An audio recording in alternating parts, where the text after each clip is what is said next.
আমাদের বাড়ির কাছে আছে এত সুন্দর জায়গা পুঠিয়া, বাংলাদেশের মধ্যে বিখ্যাত একটা জায়গা। তো সেখানে সবাই হইচই করে ঘুরতে গেলাম তো কীর্তন শোনার জন্য। হ্যালো এভরিওয়ান, কি খবর, কেমন আছেন সবাই? আশা করি সবাই ভালো আছেন। দূরে ও কাছে যে যেখান থেকে আমার আজকের এই ভিডিওটি দেখছেন সবাইকে স্বাগত জানিয়ে শুরু করছি আজকের ভিডিওটি। তো আমি আজকে ভিডিওটি নিয়ে আসলাম, এই তো পুঠিয়া আসলাম ঘুরতে, আর এই যে রাজবাড়ি সেটা আপনাদের সাথে শেয়ার করার জন্য আজকের এই ভিডিওটি। আশা করছি আজকের এই ভিডিওটি ভালো লাগবে। আর আমাদের এই রাজশাহী শহরের পুঠিয়া এই সুন্দর জায়গাটা কেমন, কি করছি সবই আপনাদের সাথে শেয়ার করব। আশা করছি ভিডিওটি ভালো লাগবে। তো চলে আসলাম এই তো পুঠিয়া বাড়ির কাজকর্ম সেরে, রান্না বাড়া সেরে চলে আসলাম। এই তো এখানে গোবিন্দ মন্দির আছে, কীর্তন হচ্ছে, তো সেই জন্য মূলত আমাদের এখানে আসা। তাছাড়া এমনিতে ঘুরতে কমই আসা হয়। তো এসে এই তো রাজবাড়ি, এই পাঁচানির রাজবাড়ি যেটা বলে, তো আগে থেকে শুনে আসছি। তো এই রাজবাড়িতে আসলাম, আর এখানে আছে গোবিন্দ মন্দির। তো এখানে তো হচ্ছে নামযজ্ঞ অনুষ্ঠান, তো সেজন্য এখানে আসলাম। আর এসে পুঠিয়া কোন জায়গায় কি আছে আর পুরাতন এই মন্দিরগুলো সবই ঘুরে ঘুরে আপনাদের দেখাচ্ছি। তো এখানে প্রথমে আসার পর প্রচণ্ড তো গরম, তো শরবত দেওয়ার ব্যবস্থা ছিল। তো সমস্ত ভক্তবৃন্দকে এই শরবত দিচ্ছে গরমের জন্য, ঠান্ডা ঠান্ডা এই শরবত। তারপরে চলে আসলাম এই তো ভিতরে, মন্দিরের ভিতরে আসলাম। এসে একটু কীর্তন শোনার পর এই তো আবার চলে গেলাম যেখানে হচ্ছে আনন্দবাজার প্রসাদ দিচ্ছিল। তো সেখানে গিয়ে আমরা সবাই প্রসাদ পেলাম। আর প্রসাদ খেতে অনেকটা সুন্দর হয়েছিল, ডাল তরকারি। আর আমরা বাইরে থেকে একটু পাঁপড় কিনে নিয়ে আসছিলাম। তো এই দিয়ে দুপুরকার এই তো এখানে খাওয়া দাওয়া হলো, আর প্রসাদটা খেতে অনেক ভালো লাগলো। তো যাই হোক, আমরা এই তো সংসারে থেকেও মাঝে মধ্যে এরকম নামযজ্ঞ অনুষ্ঠানে আমরা বের হই ঘুরতে। আর নামযজ্ঞ অনুষ্ঠানটা শোনা হয়, আর একটু বাইরের আশেপাশে ঘোরাও হয়। তো সেজন্য আমরা তাড়াহুড়ো করে হইচই করে সবাই বেরিয়ে পড়ি একটু এই তো নামযজ্ঞ অনুষ্ঠানে কীর্তনে যাওয়ার জন্য। আর আমাদের বাড়ির কাছেই আমাদের পানের শহর রাজশাহীতে এত সুন্দর একটা জায়গা আছে, পুঠিয়া নাম করা একটা জায়গা। এখানে রাজরাজাদের বসস্থল ছিল অনেক দিন আগে, তাও হয়তো 500 বছর আগে হয়তো হবে। তো এত সুন্দর জায়গাটা তা আপনাদের সাথে একটু শেয়ার করলাম। আর এরকম অনেক ছোট বড় অনেক মন্দির আছে। তো এই মন্দিরটা কি মন্দির বলে জানি না, তো সুন্দর একটা মন্দির, অনেক আমলের এই তো সুন্দর মন্দির। তো আমরা প্রসাদ খেয়ে এখানে একটু নিরিবিলি বসেছিলাম অনেক সময়। তো এখানে অনেক পুকুর আছে। তো আগেকার দিনে কি হতো, বাইরের রাজ্য থেকে যুদ্ধের জন্য তো নিজের রাজ্যকে বাঁচানোর জন্য এই রাজবাড়ির চারদিকে এরকম অনেক পুকুর আছে, সেটা গঙ্গাসাগর, রামসাগর অনেক নামে পরিচিত। তো এখানে অনেকটা ঠান্ডা ছিল, সেজন্য অনেক সময় বসে আমরা নিরিবিলি এখানে হাওয়া খাচ্ছিলাম। আর ভেতরে তো অনেকটা গরম, কীর্তন হচ্ছিল ওখানে। তো পরে গিয়ে দেখলাম না, ফ্যানের ব্যবস্থা আছে, অনেকটাই ঠান্ডা। আর প্রসাদ খাওয়ার পর এতটা ঘুম পাচ্ছিল এখানে ঠান্ডা আবহাওয়ার জন্য। আর এই যে পাঁচানির যে রাজবাড়ি, তো এই পেছন থেকে একটু ভিডিও করছিলাম। আর এবারে মন্দিরের ভিতরে যাচ্ছি, রাজবাড়ির ভিতরে। আর অনেকটা সুন্দর করেছে, অনেক রং করেছে, অনেক জায়গায় সুন্দর করে সরকার থেকে সুন্দর করে দিয়েছে। আর অনেকটা সুন্দর হয়েছে এই রাজবাড়িটা। আগে অনেকটা ভাঙা ছিল, আমি এর আগে এসেছিলাম, তাও হয়তো 15 বছর আগে হবে। এবার এসে দেখছি অনেকটা সুন্দর করেছে। তো এখানে অনেক শুটিং হয়, এর আগে ইত্যাদি অনুষ্ঠানও হয়েছে এখানে।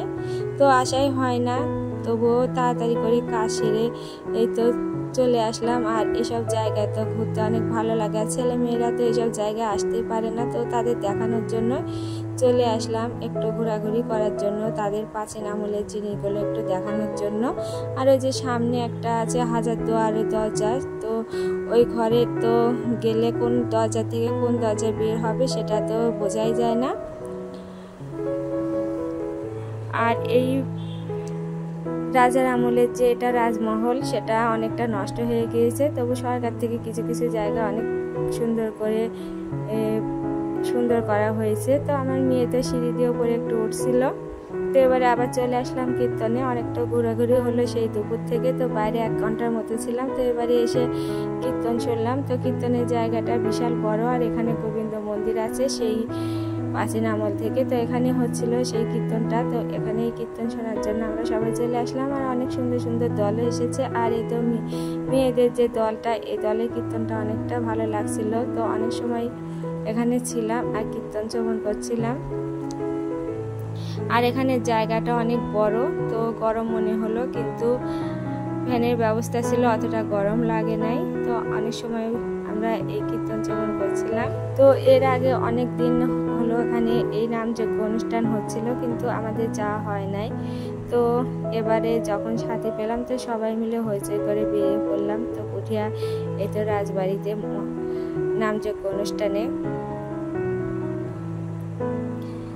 তো এখানে কীর্তন শুনে একটু বাইরের দিকে আসলাম। তো এখানে বাগান আছে, আর এখানে আগেকার যে এই রাজবাড়ির যে পেছন দিকে সেটুকু ভিডিও করে নিচ্ছিলাম। আর পেছনে অনেকটা সুন্দর জায়গা ছিল, ফুলের বাগান ছিল, আর বসারও ব্যবস্থা ছিল। এখানে এসে অনেকেই সময় কাটায়, বসে, ঘুরতে আসে।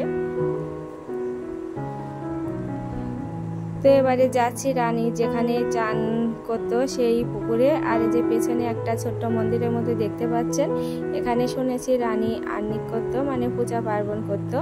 তো এবারে চলে আসলাম রানী যেখানে চান করতো সেই ঘাটটা আপনাদের দেখানোর জন্য। তো আমি তো এর আগে দেখেছি, তো আমার দর্শক বন্ধুদের এখন দেখানোর জন্য এখানে চলে আসলাম। আর এই ঘাটটাতে রানী চান করতো, আর অনেক সুন্দর করে এই ঘাটটা বাঁধানো আছে। আর দুই দিকে বসারও সুন্দর ব্যবস্থা আছে, অনেকে বসে এখানে সময় কাটায়, ছবি তোলে। তো প্রথমে যখন এদিকে আসছিলাম তো এদিকে আসতে দিচ্ছিল না, টিকিট কাটা লাগবে। তো ভেতরে গোবিন্দ মন্দির খোলা আছে, তো সেদিক দিয়ে একটু আসলাম। তো এসে তো একটু ভিডিও করে দেখালাম আপনাদের। তো আমার আজকের এই ভিডিওটি আপনাদের কেমন লাগছে কমেন্টে জানাবেন। আর আমার চ্যানেলটিকে লাইক করে দেবেন এবং সাবস্ক্রাইব করে আমার চ্যানেলের পাশে থাকবেন। আপনাদের একটা লাইক আমার পরবর্তী ভিডিও বানাতে উৎসাহিত করে, এবং আপনাদের একটা লাইক আমার অনেক দর্শক বন্ধুদের কাছে পৌঁছে দিবে আজকের এই ভিডিওটি। আর আমার মেয়েটা গরমে অনেক কাহিল হয়ে গেছে, অনেক সময় পর্যন্ত আমরা এখানে ঘুরোঘুরি করছিলাম। আর মেয়েটা যে মাথার একটা ব্যান্ড, তো ওটা নিয়েছে, ওর জন্য অনেক খুশি, তো অনেকটা জ্বালাতন করছিল না। আর এদিকে তো এরকম অনেক এই রাজবাড়ি ঘিরে অনেক পুকুর আছে। তো আগে তো বলতো আমার শ্বশুর, মানে এই রাজবাড়ি যখন আক্রমণ, বাইরের রাজ্য থেকে আক্রমণ হয়, হাত থেকে রক্ষা করার জন্য এরকম রাজবাড়ির চারিদিকে অনেক পুকুর রয়েছে। তো যাই হোক, এই তো রাজবাড়ির ভেতরে সুন্দরটা আপনাদের দেখাচ্ছি। আর এই তো গোবিন্দ মন্দির। তো গোবিন্দ মন্দিরের চূড়াটা অনেকটাই সুন্দর, আর এই মন্দিরের চারপাশে অনেক ফুলের গাছ আছে, আর অনেক সুন্দর জায়গাটা। তো একবার হলে এখানে ঘুরে যেতে পারেন। যারা এই তো রাজশাহীর কাছাকাছি থাকেন তো তারা সহজে আসতে পারবেন। আর ফুলের গন্ধে চারিদিকে মোমো করছিল। আর বিকাল এখন অনেকটাই ভালো লাগছিল এখানে একটু থাকার। তো অনেক সময় ছিল এখানে আমরা বসে থাকলাম আর একটু ভিডিও করে নিচ্ছিলাম।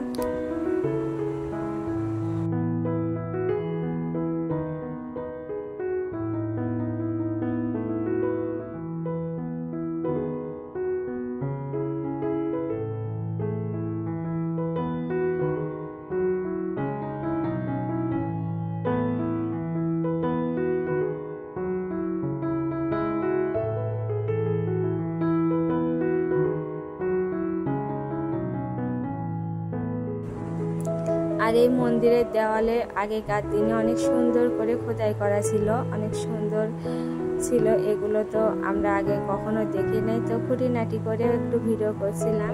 আর এই যে বিরাট একটা স্তম্ভ আছে, এটা অনেকটা সুন্দর ছিল। তো এই সুন্দর জায়গাটা আপনাদের দেখালাম, আশা করছি ভিডিওটি ভালো লাগবে। তো পুরো ভিডিওর সাথেই থাকুন। তো সে পর্যন্ত সবাই ভালো থাকুন, সুস্থ থাকুন, আর ভিডিওটি দেখতে থাকুন। আর কেমন লাগলো কমেন্টে জানাবেন।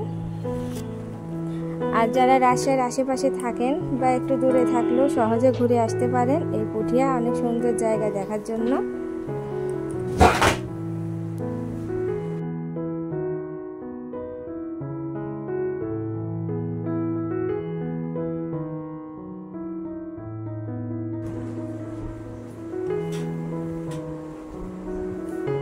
তো আমরা মা মেয়ে মিলে একটু ভিডিও করছিলাম। আমি এটা বলছিল মা আমাকে একটু ভিডিও করো, তো আমার দেখছিল ভিডিও করা, তো একটু মেয়ের সাথে ভিডিও করে নিচ্ছিলাম। তো সন্ধ্যা লেগে গেছে, এবারে বাড়ির দিকে রওনা হব। তো সবাই বেরিয়ে পড়লাম বাড়িতে চলে আসার জন্য।